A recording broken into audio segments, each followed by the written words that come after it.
And we're back with Jerry Tanquist discussing railroads here in the Columbia Gorge.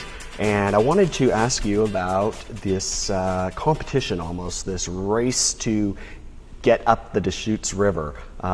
There's quite a story there. Tell us about that. Well, that's one of the most interesting railroad stories in our area.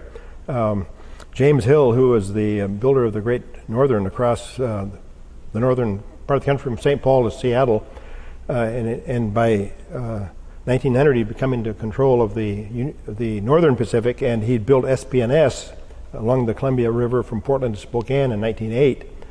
And he looked at Central Oregon, realized there was a real market and need down there.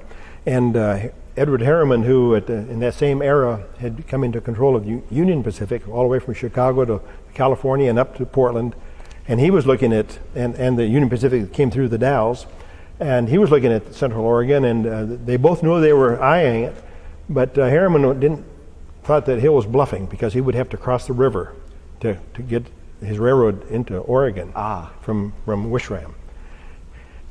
So Hill was very undercover and very subtle, and he hired John Stevens, who was the engineer that laid out the Panama Canal, and also, no kidding. Yeah, really, and also engineered the route over the Stevens Pass, which is named after him. That railroad that came through there. Okay, and he brought him down here and had him check out the Deschutes.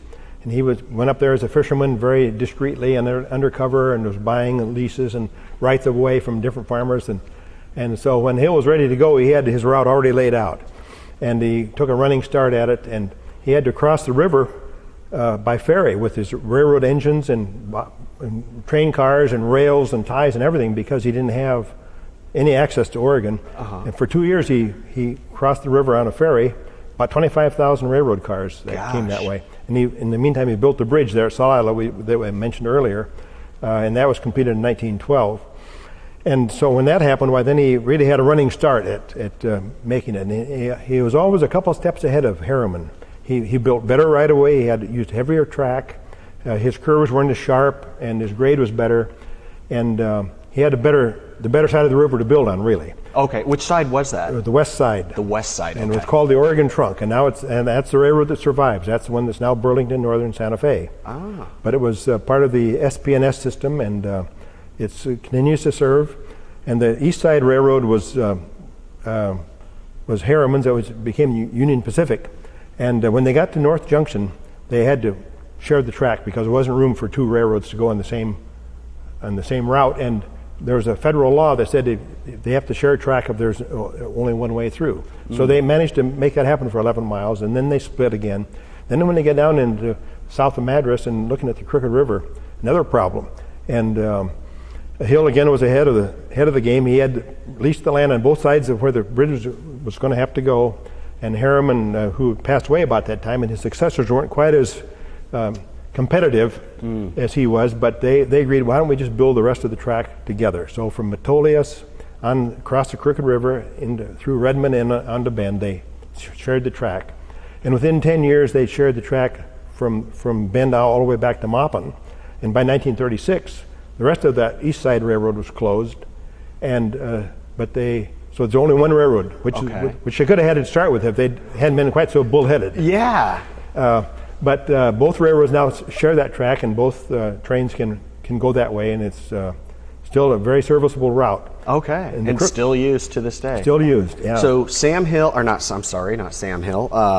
James Hill. James Hill. Thank you very much. I guess they were actually relatives. Yeah. But James Hill actually then kind of won out. He won out, and he was there in 1911 to drive the Golden Spike in Bend. Okay. And completed that Crooked River Bridge, which is a real tribute to those railroad builders. It's still the same bridge that's been serving for 100 years. Now, is that the one that's it's really high? Yeah. It's way up It's there. 300 feet above the river. Yeah. And it's 300 feet across. And it's 44,000 rivets in that bridge, and it's still, after 100 years, still carrying all the trains that they can put across it. So there was actually a book that kind of chronicles this whole process of these competing gentlemen putting this railroad in. Yeah. What do you know about that book? Well, Leon Spiroff is a doctor in Portland and a railroad historian, And he decided that was one of the things he wanted to do, was to research it and write a book, and which he did, and called The Railroad Wars on the Deschutes. And he's chronicled that, the story of those two men and their background and what all happened, and it's the definitive and the classic book on the railroads on the Deschutes. Okay. And the Clint's have it at their bookstore, and it's I highly recommend it. Yeah. And does it have, is there images in this book too that Oh, yeah, kind of show all of this? Lots of pictures and some nice diagrams and a lot of good history and good stories, and talks about a lot of local people that were involved. Yes. Great. Well, just as we close out here, I want to just ask you, what is the significance, do you think, of railroad history? Why, other than it's part of history, but what is it that you think we should, keep this alive and keep the history of railroads alive? Well, when railroads were first developed back in the 1800s, they were what opened the West. The western half of the U.S. wasn't open for civilization really and settlement until there were railroads. And when the railroad was built across the Union Pacific to Sacramento and then across Montana with the Great Northern, it meant that people could come in and get settled, and their products could be shipped out, and it really was primary in settling this whole part of the country. Yeah, so it does play a big part into our history. That's part of why we're all here. That's right. Yeah. Well, Jerry, hey, we're out of time. It's been great learning, and give me the name of the book again. Leon Spiroff, and it's the Railroad Wars on the Deschutes.